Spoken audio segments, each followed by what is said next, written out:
जालन्याच्या खापरदेव हिवरा इथे जोरदार वादळी वाऱ्यासह झालेल्या पावसामुळे 2 एकरमधली केळीची बाग जमीनदोस्त झाली।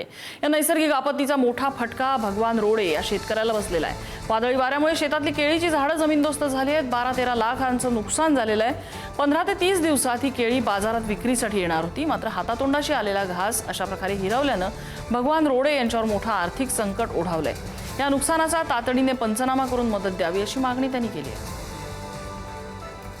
2 एकर केळीमध्ये वादळी वाऱ्यामुळं अनुतात नुकसान झालं। 3-3.5 लाख रुपये खर्च केला।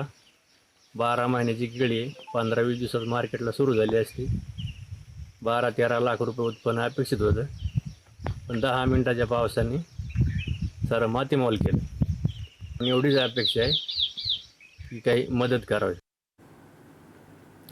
पावसाचा अनेक ठिकाणी थैमान आहे। हा मान्सून नाहीये, मात्र मान्सूनपूर्व पाऊस अशा पद्धतीने येतोय आणि हातातोंडाशी आलेली पिकं ही अक्षरशः जमीनदोस्त होताना दिसतायत। फळबागांना, भाजीपाल्याला याचा मोठा फटका बसताना दिसतोय। अनेक ठिकाणी तर विजांच्या कडकडाटासह पाऊस होतोय, त्याचाही फटका काही ठिकाणी बसताना दिसतोय। सोसाट्याचा वारा आहे आणि त्यामुळे अक्षरशः अशा केळीसारख्या बागा झोपून जात आहेत आणि हातातोंडाशी आलेलं पीक हे मातीमोल होतंय। शेतकऱ्यांचं लाखोचं नुकसान होतंय।